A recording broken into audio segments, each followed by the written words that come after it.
Betty Friedan is credited with really starting the feminist movement in this country. The purpose really was to attack full-time homemakers, to get them out of the home, to make them think they live dreary lives, to make women feel they are victims. It's the science of victimology. And that is so unfortunate, because the American woman is the most fortunate class of people who ever lived on the face of the earth. And to try to tell them that they are victims of an oppressive, unjust patriarchy is just a grievous lie. But unfortunately, they are teaching young women that and have been doing it for many years. While Betty Friedan was pushing her book, Feminine Mystique, she implied that she was coming from the point of being a frustrated housewife herself and just wanted to be a help to other women. But later, in the 1990s, it came out she was in fact a radical propagandist for the Communist Party and a staunch supporter of Stalin. So when she had described the American family as, quote, a comfortable concentration camp, unquote, it wasn't because of her experience at home. It was because she was just doing her part to dismantle our families. I'm a student of communism, and the communists set up various groups in various societies. Their society that they set up to promote homosexuality in this country was called the Mattachine Society. And it was founded by Henry Hay, a leading member of the Communist Party. So since I was studying communism and teaching on the issue of communism, you just follow leads, and all of a sudden you realize, what is this Mattachine? I've never heard of this Mattachine Society. Well, it was Henry Hay's organization set up to infiltrate the culture of the United States to make homosexuality normal. It's always been a movement dominated by the left. It's all these so-called isms. You'll find there's a communist or a socialist behind every one of them, and you'll always see the targets. It's basically the traditional family unit. The war is still against the family. If you go back to the Communist Manifesto and read Karl Marx carefully, the war is against what they called the bourgeois family, which was really the biblical family, father, mother, and child. They want to plow through marriage. They want to change the very definition and meaning of marriage, because their open door to engineering society in this utopian way is blocked by the very values of our Christian civilization that's taught through marriage. And so the left just has got to destroy the family, because if there's any one thing that will prevent the left from carrying out its agenda, it's healthy and strong nuclear families. And so from the Fabian Socialist Society to the Frankfurt School to Antonio Gramsci and the Communist Party USA, from these four you will find connections to almost every left-leaning person and organization in America. Their influence has been incredible.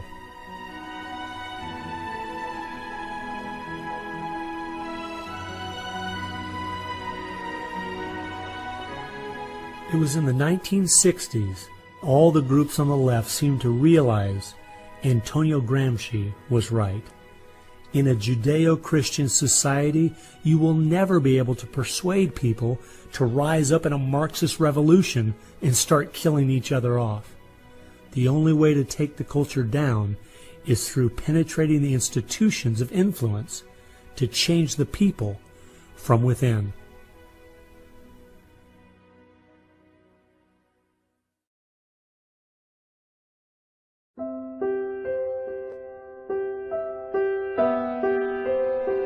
I guess the biggest surprise I had while studying these four groups was seeing that a large part of their agenda was trying to make us an immoral people.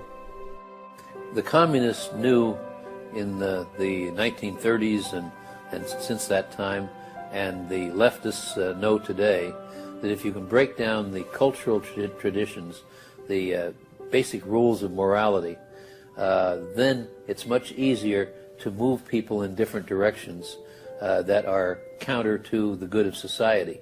they recognize that it's all part of the same fabric. Their ideologies all work together to break down families, to break down the sanctity of human life, the value of human life, to break down the idea that there is a God that we are accountable to. They essentially are validating the Judeo-Christian worldview by the very things they attack. Because in their effort to destroy our culture, they know that they have to go after the very things that the Judeo-Christian tradition honors and values. Morality, belief in God, faith, the importance of family, the sanctity of life, the sanctity of marriage. It's amazing our enemies could see our morality was our greatest strength, and yet so many Americans don't seem to get it. Morality is simply having the character to do what you should do instead of what you have the freedom to do. And that's the only way freedom works. A people cannot be given freedom without morality, or they will self-destruct. And that's what we see happening in America today. The bottom line is freedom and free enterprise are simply fruit on the tree of morality. Our founding fathers clearly understood this principle, and so do our enemies.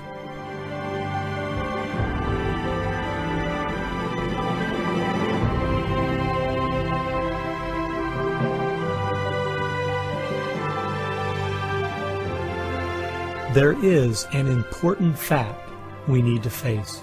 If we had Ronald Reagan as president, low taxes, and a strong national defense, the ship certainly wouldn't be sinking as fast as it is now, but it would still be sinking.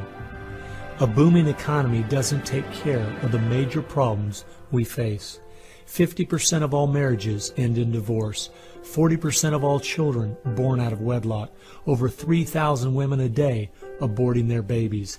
19 million new cases each year of sexually transmitted diseases. Schools that teach the children everything is relative. There is no right or wrong. And the list goes on and on. I recently read in our local paper that over the last 12 months, almost 7% of all high school students in my state tried to commit suicide. Our society is falling apart, whether we want to admit it or not.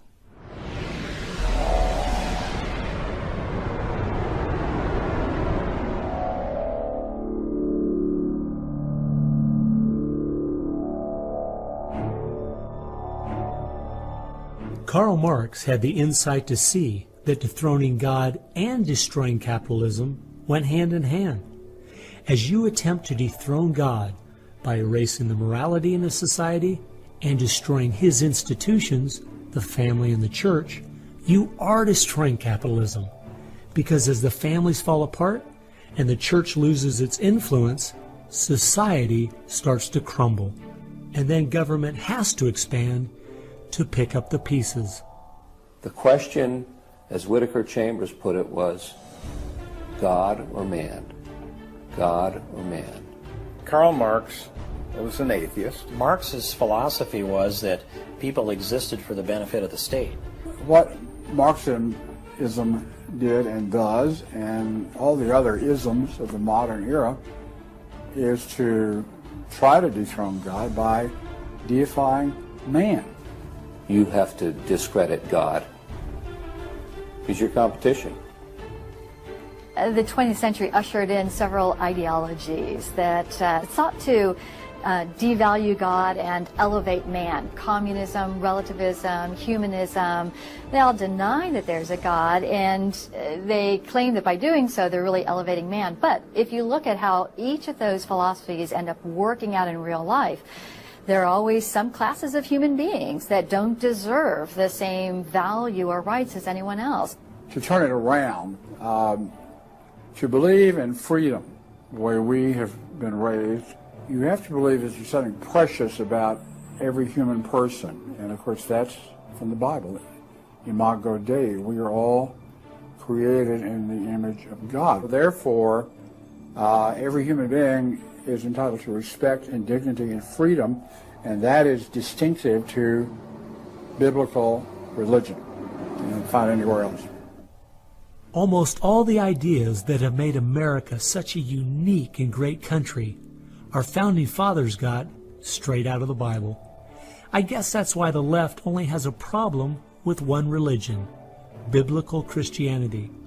They never complain about separation of church and state when it comes to Islam, Buddhism, Hinduism, or any of the other religions. In fact, a couple years ago, the Dalai Lama came to my town, and during the school day, at taxpayers' expense, thousands of our local school children were bussed in to hear him talk. I wonder if they would ever do that for someone like Billy Graham. No, they must destroy the Bible's influence in America so they can step in with big government in its place. It's an age-old question. Are we going to believe in God, or are we going to play God ourselves? Essentially, for the left, the choice that they see very clearly is people are going to depend upon God or they are going to depend upon government. They want people to depend upon government, so they have to destroy faith in God. At its core, it's a rebellion against God and God's laws. And that's what the battle is about. That's what the assault is on. That's why Christianity is a target. And that's why we saw the gulags in the Soviet Union. We saw the concentration camps in Nazi Germany. And all the ideologies that elevate man end up devaluing certain human beings. Dictators of the left, Hitler, Stalin, Mao, Castro, and all the others, always have come to power by acting like they're going to change things to make it better for the people. Yet history has shown us the devastating results that have happened every single time. There is no example in history of big government that didn't abuse its power over the people. But people who have believed in the God of the Bible and that our rights are a gift from Him to everyone have always stood up for the preciousness of every human life. You look at those who have fought for true human rights throughout the ages, and it's those that do have a strong faith in God, those who fought against slavery, and those now today who are fighting for the sanctity of human life. Like the Declaration says, we hold these truths to be self-evident, all men are created equal. Aristotle didn't believe that. He said, no, some people are born to be slaves, and some other people are born to rule over them. And the reason that you and I know different, and it's not because we're smarter than Aristotle, he was a smart man. But we have something he didn't have. We have the Bible. And so, therefore, that's where we get these ideas. And from pagan antiquity or neo-paganism or all the modernisms, you get the opposite. After studying this topic for the last 2 years and reading literally hundreds of their books and articles and speeches, I've come to the conclusion, whether the left knows it or not, their plans and goals can all be summed up very simply. They are at war with God. A people that are moral and believe their rights come from God would not only never want what they're selling, but would also never need it. And they know that.